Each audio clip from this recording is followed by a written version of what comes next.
Primero, cómo se tiene que poner. Y segundo, no hay ninguna evidencia científica, es decir, es falso que la mascarilla haga algún efecto cuando la lleva en la muñeca.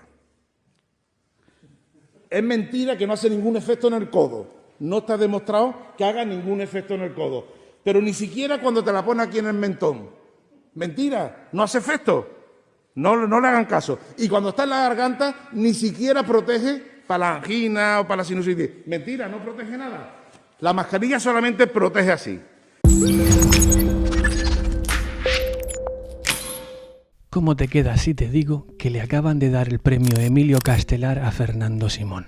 Un tío que no nos ha dicho nunca una cifra correcta de lo que estaba pasando con respecto a la pandemia.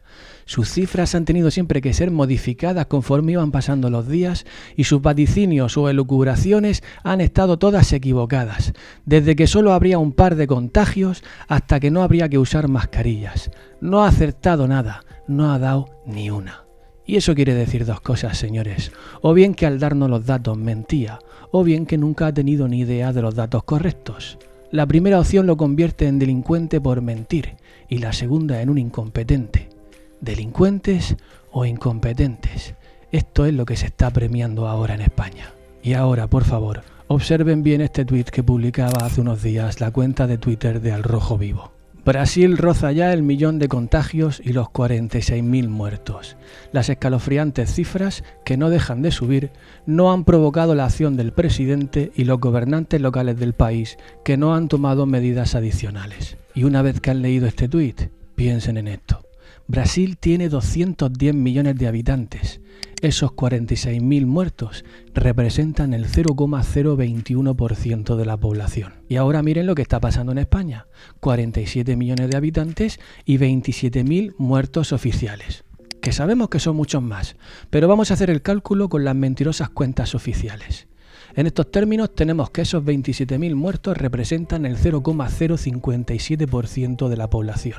España, por tanto, tiene una tasa de mortalidad por los afectados del coronavirus que es el doble de la de Brasil.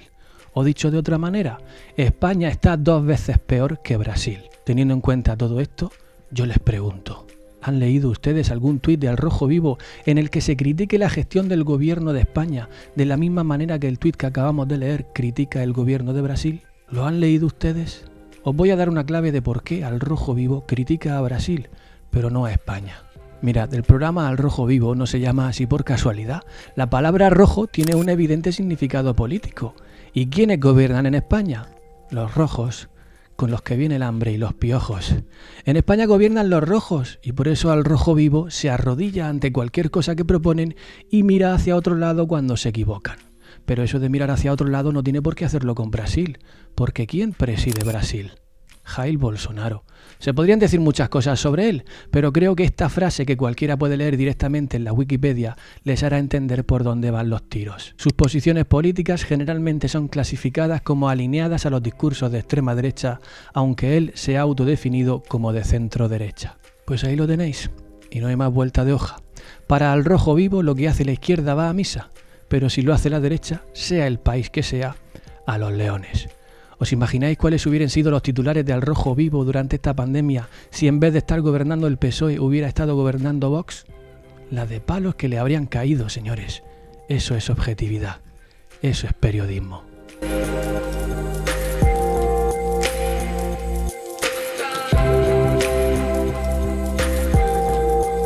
Y es que de eso va todo esto, señores, no se engañen. Esto va de algo que muchos consideran un juego en el que no hay otra manera de ganar que aplastar al otro a base de mentiras, ocultamientos o incluso con el ataque de los fantasmas del pasado.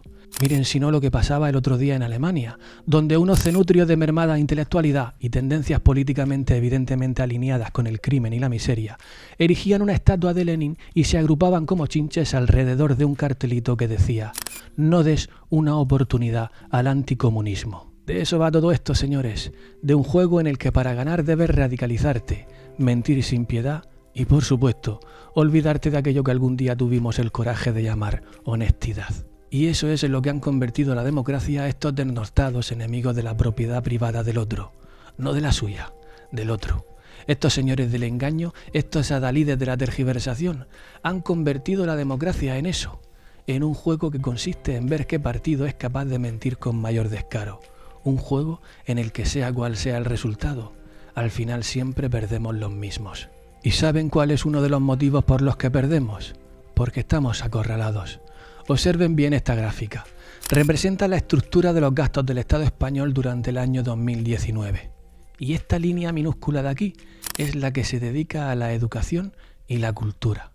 Apenas un 1% del presupuesto del gobierno dedicado a la educación y la cultura. Quizás por eso veamos por la calle expresiones semejantes a esta, o tengamos programas en prime time presentados por famosos eruditos como este, o adalides del engaño como este otro. Engañabobos mediáticos, tuercebotas en prime time y grafiteros de inteligencia maciada que no saben ni copiar una frase de Unamuno. Por toda esta tropa de energúmenos estamos acorralados y por eso perdemos todos, porque el gobierno de España nos quiere un 99% incultos y un 99% enfermos. Eso de que la sanidad de España es la mejor del mundo ha quedado en entredicho en esta pandemia. Y no es por la labor de los enfermeros, a quienes yo desde aquí aplaudo, sino porque el gobierno sigue manteniéndoles a base de limosnas, incultos y enfermos. Así nos quieren, señores. Y una vez que crecemos en esa incultura y en esa enfermedad, ¿cómo nos va a extrañar que haya gente por ahí tirando estatuas de Colón o de Cervantes, oyéndose por ahí a ver si pierden la vida delante de los coches? Incultos y enfermos.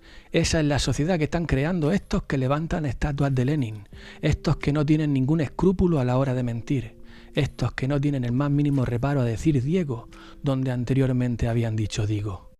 Es impresionante que se tenga que blindar con antidisturbios, con cascos, con vallas para que la gente no pueda acercarse. Pablo Iglesias decía esto cuando todavía compraba las camisas en el Alcampo. Ahora que se da baños en su jacuzzi de Galapagar, se blinda su casa no solo con escoltas de la Guardia Civil, sino con unidades de élite de la Guardia Civil. Donde digo Diego, como este tuit de Pablito el Revolucionario que en 2012 escribía: alcalde de Leganés, 4 sueldos, 2 viviendas y mucha cara. Hacen falta más recortes, sí, pero con guillotina. Donde digo, señores, como aquella vez que Pablo Iglesias luchó contra la corrupción del PP, pero ahora que es él quien chupa de la teta del Estado, se opone a la ley anticorrupción propuesta por Ciudadanos. Una ley que apoyó cuando todavía no era rey de Galapagar. ¿Pero por qué ahora no la apoya? ¿Qué es lo que tiene que esconder? Cobra entonces ahora mayor sentido, e incluso un sentido diabólico, aquella frase con la que Pablo Iglesias aseguraba lo siguiente en aquel debate A4 que se hizo en abril de 2019. La corrupción no es un delito común, es una forma de gobierno. Ahora que gobierna, asume su corrupción y se opone contra quienes quieren rebatirla. Señores, estamos acorralados por la incultura y por la enfermedad. Quizás por eso, y aunque parezca una tontería, tenga que salir Jesús Aguirre a explicarnos cómo y dónde se pone una mascarilla. Porque si nos fiamos de los resultados de ese 1% que dedican a la cultura, íbamos apañados como Don Piticlín de Zimbabue o de donde sea.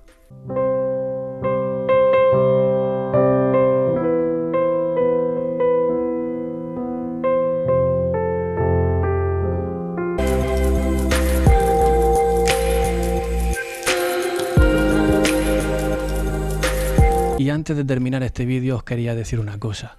Se nos ha olvidado ya lo de Ábalos y las maletas de Delcy Rodríguez. Eso ya como que no nos importa, ¿verdad? Han pasado, ¿qué? 4, 5 meses y ya no nos importa. Sabiendo esto, no es de extrañar que Pedrito Sánchez miente más que habla, porque sabe que cuando vuelva a llover se nos habrá limpiado el registro de la vergüenza. Y a otra cosa, mariposa. Se nos ha olvidado también, o parece que ya no nos importa, que Pablo Iglesias esté siendo investigado por haber dañado presuntamente la tarjeta SIM de Dina Busselham. Esa tarjeta que presuntamente le habían robado a Dina y que llegó como por arte de magia a las manos de Pablo Iglesias, que no solo la ojeó, sino que la mantuvo en su poder durante al menos 6 meses antes de dársela a Dina. 6 meses, señores.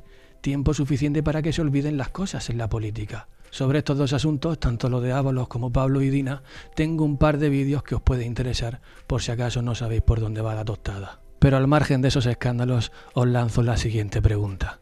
¿Os acordáis cuando, llenos de romanticismo e ignorancia, la gente decía: si en política hubiera más mujeres, la cosa sería distinta? ¿Os acordáis de eso, verdad? Bueno, Pues ahí tenemos a Irene Montero demostrando lo contrario, que sigue habiendo nepotismo, porque yo te coloco a ti en un ministerio y no es por tu currículum, sino por lo bien que me haces la comida, que sigue premiándose al sátrapa y que se siguen tomando medidas políticas que nada tienen que ver con las necesidades del pueblo, sino con los requerimientos de las empresas que financian todo este tinglao. Si somos sinceros, no está siendo mejor la política con mayor participación femenina. Probablemente, de cara a la galería, está siendo más equilibrada en cuanto a los términos que deben ser políticamente correctos. Pero nada más, porque lo único que se ha demostrado es que las mujeres también mienten, también esconden cosas y también tergiversan a favor de los intereses partidistas. La mujer no es el quid de la cuestión, señores, es la moral. Pero ¿qué moral puede existir entre quienes no apoyan una ley contra la corrupción, o entre quienes con sus noticias tergiversan el panorama social, o entre quienes con sus premios galardonan el crimen o la incompetencia? Si esta es la moral del progreso, que Dios nos pille confesaos. Espero que estéis bien, que nada ni nadie os impida ser felices y sed bienvenidos al Teatro de Güell.